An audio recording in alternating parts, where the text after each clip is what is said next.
नमस्कार, आपण पाहत आहात पुणे लाईव्ह न्यूज. पाहुयात आज दिवसभरातील ठळक घडामोडी. मित्राला उसने दिलेले 1000 रुपये परत मागितल्याने मित्राने पैसे मागणाऱ्या मित्राला उचलून जमिनीवर आपटले. यात तरुणाला खांद्याला तसेच डोक्याला दुखापत झाली.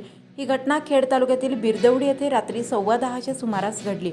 देवानंद बाबासाहेब साळवे वय 23 राहणार दवणे वस्ती आंबेठाण तालुका खेड यांनी या प्रकरणी महाळुंगे MIDC पोलीस ठाण्यात फिर्याद दिली. त्यानुसार शुभम भगवान साळवे वय 25 राहणार बिरदवडी तालुका खेड मुळगाव गोळेगाव माथा तालुका औंढा जिल्हा हिंगोली याच्या विरोधात गुन्हा दाखल करण्यात आला. महाळुंगे MIDC पोलीस तपास करीत आहेत. खोटी नंबर प्लेट लावून ट्रकमध्ये भंगारचा 6 लाखांचा माल भरला. तो माल कोल्हापूर येथे पोहोच करण्यासाठी दिला असता माल पोहोच न करता त्याचा अपहार केला. या प्रकरणी ट्रक चालकावर गुन्हा दाखल करण्यात आला. सोपान नाथू मुळे राहणार गुंजाळवाडी आर्वी तालुका जुन्नर पुणे असे गुन्हा दाखल झालेल्या ट्रक चालकाचे नाव आहे. या प्रकरणी भंगार व्यावसायिक सचिन सुभाष रणभुसे वय 44 राहणार मोशी मूळ राहणार कोल्हापूर यांनी महाळुंगे MIDC पोलीस ठाण्यात फिर्याद दिली आहे. आरोपी सोपान मुळे याने खोटी नंबर प्लेट लावलेल्या ट्रकमधून हा माल मोई येथून नेला. त्यानंतर तो माल कोल्हापूर येथे पोहोच न करता त्या मालाचा अपहार केला. महाळुंगे MIDC पोलीस तपास करीत आहेत. 3 लाख रुपयांच्या गुरांच्या मांसाची वाहतूक केल्याप्रकरणी खेड पोलीस ठाण्यात दाऊद बिलाल कादरी राहणार संगमनेर तालुका संगमनेर जिल्हा अहमदनगर काशीद कुरेश यांच्यावर गुन्हा दाखल करण्यात आला.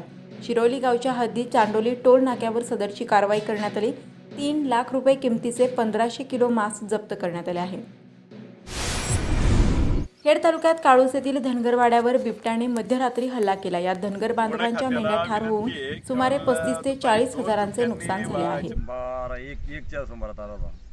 मग काय काय केलं त्याने आल्यावर? त्यांनी काय केलं, मंडळी आणि पोरग बकरं होतं. आम्ही बकरं कात्रीत होतो ना घरी. या काढल्या शेतामध्ये ती बकरं ऊसाच्या कडेला चरत होती. बिबट्या आल्यानंतर त्यांनी एक बारीक कोकरं आणि एक मोठी चिडी ओढून ऊसात नेली. मग त्यांच्या देवकर नेली भरती मग बाहेर आले भरती काय गावारले नाही, ते डायरेक्ट घेऊन गेली.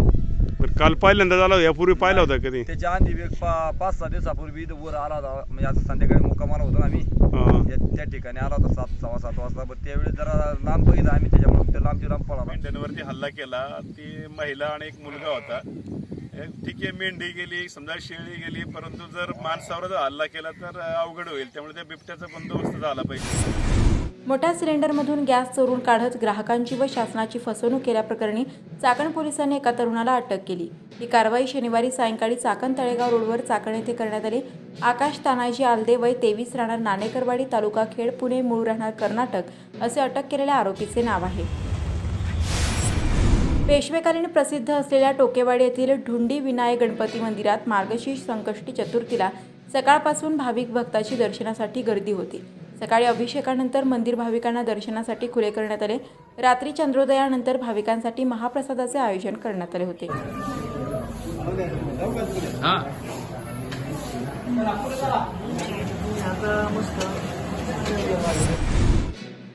आळंदी येथे संकष्टी चतुर्थी निमित्ताने गणपती मंदिरात साकारण्यात आलेली चंदन उटी ज्ञानेश्वर महाराज स्वरूप पाहण्यासाठी भाविकांनी गर्दी केली होती. भीमाशंकर अभयारण्यातील येळवळी भोरगिरी तालुका खेडगावचे हद्दीत अतिसंवेदन वन क्षेत्रात मालकी गट नंबर 117 मध्ये बेकायदेशीर मोठ्या प्रमाणात दुर्मिळ जातीचे वृक्षतोड केल्याप्रकरणी मनोज भिकमचंद जैन यांना 92,000 रुपयांचा दंड खेडचे वन अधिकारी प्रदीप रौंधळे यांनी केला.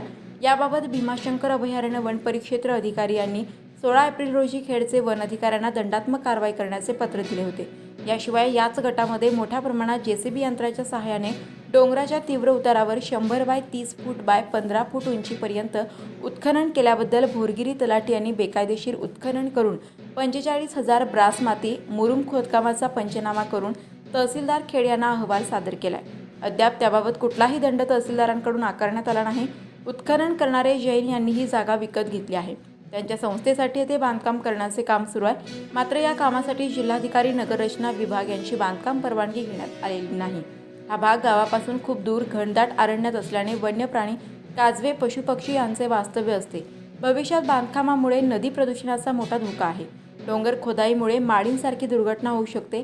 याबाबत महसूल व वन अधिकारी जुन्नर विभाग हे जाणून बुजून दुर्लक्ष करीत असल्याची तक्रार येळवडी ग्रामस्थांनी केली आहे. येळवडी ग्रामस्थांसाठी शासनाने 75 वर्षानंतर नुकताच पक्का रस्ता केलाय. या रस्त्याने खोदाई कामासाठी चेन असलेले पॉकलँड मशीन चालवत नेल्याने रस्ता खराब झाला. बांधकामासाठी येथे वाळूच्या मोठ्या 30 टनाच्या हायवा ट्रक गेला तर रस्ता पूर्णपणे खचून जाण्याची शक्यता आहे. त्याबद्दलही ग्रामस्थांची तक्रार आहे. घाटकोपर मुंबई येथील होर्डिंग दुर्घटनेनंतर आळंदी नगर परिषदेने सर्व होर्डिंग धारकांना स्ट्रक्चर ऑडिट करायला सांगितले. आतापर्यंत नगर परिषदेने शहरातील 4 स्वतःचे आणि खासगी जागेतील 8 ठिकाणाचे अनधिकृत होर्डिंग हटवले आहेत. उर्वरित होर्डिंग खासगी जागा मालकांनी स्वतःहून पुढील 3 दिवसात समूळ काढून घ्यायचे आहेत, अन्यथा नगर परिषद स्वतः होर्डिंगवर कारवाई करतील अशी माहिती मुख्याधिकारी कैलास केंद्रे यांनी दिली. फॉरेस्ट क्लिनिंग ड्राईव्हच्या माध्यमातून रविवारी 26 मे 2024 रोजी भीमाशंकर परिसरात जंगलाची स्वच्छता मोहीम राबवण्यात आली. स्वच्छ भारत सुंदर भारत नॉट मी उत्तर पुणे जिल्ह्यातील सर्वच तालुक्यात बिबट्यांचा मोठा वावर झालाय. एकाच महिन्यात 5 मनुष्यवध झाले आहेत. ग्रामीण भागात लोकांना घरातून बाहेर पडताना जीव मुठीत धरून पडावे लागत असून लोक भयभीत झाले आहेत. याच पार्श्वभूमीवर वाढत्या बिबट्याच्या हल्ल्यांमुळे अनेकांना आपले प्राण गमवावे लागत असल्याने जुन्नरचे माजी आमदार शरद सोनवणे यांनी पुकारलेल्या बेमुदत आमरण उपोषण स्थळी भेट देऊन या आंदोलनाला जाहीर पाठिंबा माजी खासदार शिवाजीराव आढळराव पाटील यांनी व्यक्त केला. यावेळी भाजपा नेत्या आशा बुचके यांनी देखील पाठिंबा जाहीर केला आहे. जुन्नर वन विभागाच्या अंतर्गत गेल्या 4-5 वर्षापासून बिबट्यांचा जो धुमाकूळ आपण पाहतो, तो पाहता जुन्नर, आंबेगाव, खेड, शिरूर, विशेष करून जुन्नर आणि शिरूर या तालुक्यामध्ये मोठ्या प्रमाणात बिबट्यांचा प्रादुर्भाव आहे. सर्व शेतकरी बांधवांचं जीवन एका अर्थानं भयभीत झालेलं आहे. काही ना काही दुर्घटना, कधी मनुष्यहानी, कधी पशुधनहानी, या सगळ्या गोष्टी आपल्याला बघायला मिळतात.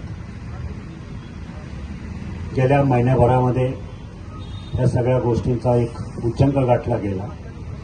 एका महिन्यामध्ये 5 मनुष्यवध झाले आणि आता म्हणून जुन्नर तालुक्यातली जनता एका दृष्टीने घाबरली आणि हादरली.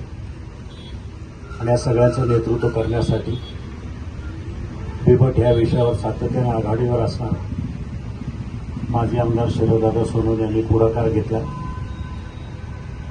आणि कालपासून या ठिकाणी उपोषणाला बसले. मी पाहतो इथं महिला भगिनी आहेत.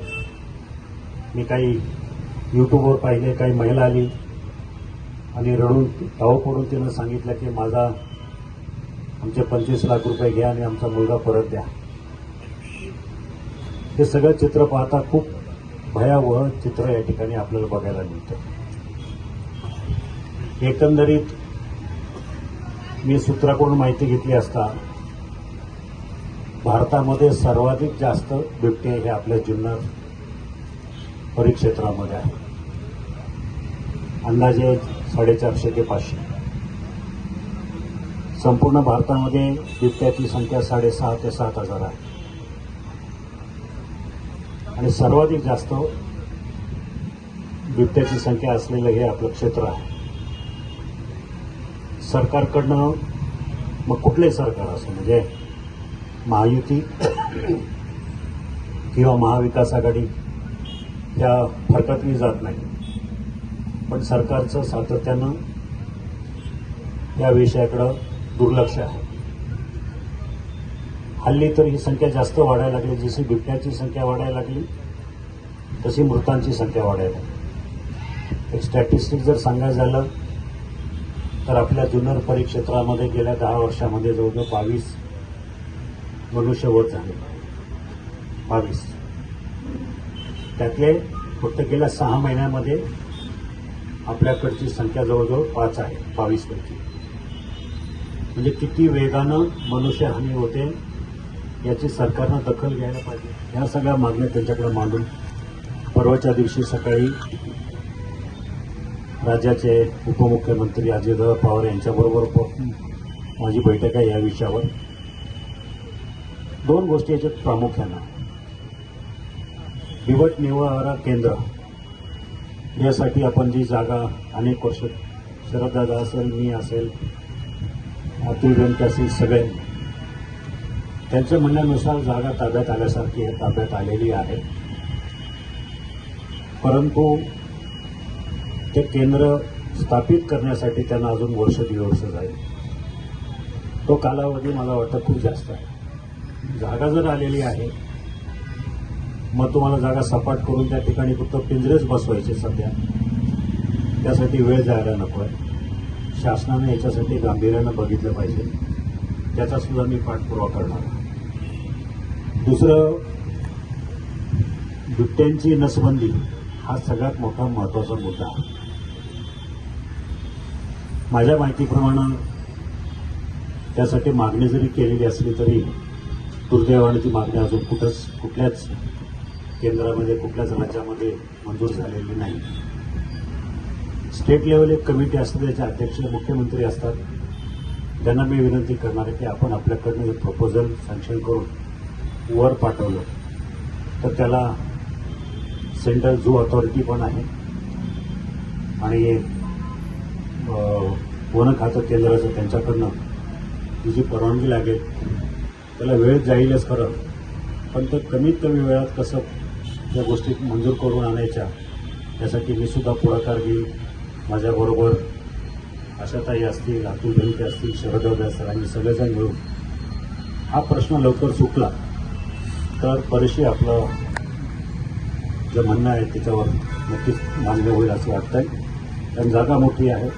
नसबंदी जर झाली तर त्याला, कारण सुरुवातीला ती संख्या कमी होती बिबट्यांची, गेल्या 10 वर्षामध्ये त्याच्यामध्ये जवळजवळ 300 पटीने वाढ झालेली आहे. आता एवढी 3 पटीने वाढ झालेली आहे. तर 3 पटीने वाढ झालेली आहे तर ती नसबंदी करून ती संख्या कमी झाली पाहिजे, वाढ कमी झाली पाहिजे. तसंही आपल्या जुन्नर परिक्षेत्रामध्ये गेल्या 6-7 वर्षात जवळजवळ 250 बिबट्यांचा मृत्यू झालेला आहे. 110 बिबटे अपघातानं कोणाच्या गाडीला धक्का लागून किंवा विहिरीमध्ये पडून 110 बिबट्यांचा मृत्यू झाला आहे आणि 115 बिबटे हे साधारण वयोमानानं किंवा नैसर्गिक मृत्यू 200 कमी झाले. पण वाढही तेवढीच झालेली 6 वर्षात. तर यासाठी ध्येय प्रकाशन अकॅडमी महाराष्ट्र राज्य संचलित आय एम विनर राज्यस्तरीय स्पर्धा परीक्षा 2024 इयत्ता 2मध्ये महाराष्ट्र राज्यात 3रा क्रमांक मिळवणारी कुमारी आनंदी रोहित वेहळे व 6वा क्रमांक पटकावणाऱ्या कुमारी ओवी मंगेश सावंत हिला भोसरी येथील अंकुशराव लांडगे नाट्यगृहात जिल्हा परिषदेचे CEO माननीय संतोष पाटील साहेब यांच्या हस्ते सन्मानचिन्ह प्रशस्तीपत्रक देऊन गौरवण्यात आले. माझे नाव आनंदी रोहित वेहळे. माझ्या शाळेचे नाव जिल्हा परिषद प्राथमिक शाळा सतरगाव उस्ती गटवडी. आजचा पुरस्कार माझा आयविनरमध्ये 3रा क्रमांक आला आहे. खेड तालुका एज्युकेशन सोसायटी संचलित महात्मा गांधी विद्यालय व कनिष्ठ महाविद्यालयाचा उच्च माध्यमिक शालांत प्रमाणपत्र परीक्षा 2024चा निकाल 100% लागला असून अनुक्रमे पहिले 3 क्रमांक पुढीलप्रमाणे: ओम नानाभाऊ होजगे 93.17%, भूमिका गोपाल बिरादार 89.83%, सोनल बापू करचे 89.17%, अक्षता परमेश्वर शंकर 89.17%. नमस्कार, आपण पाहत आहात पुणे लाईव्ह न्यूज.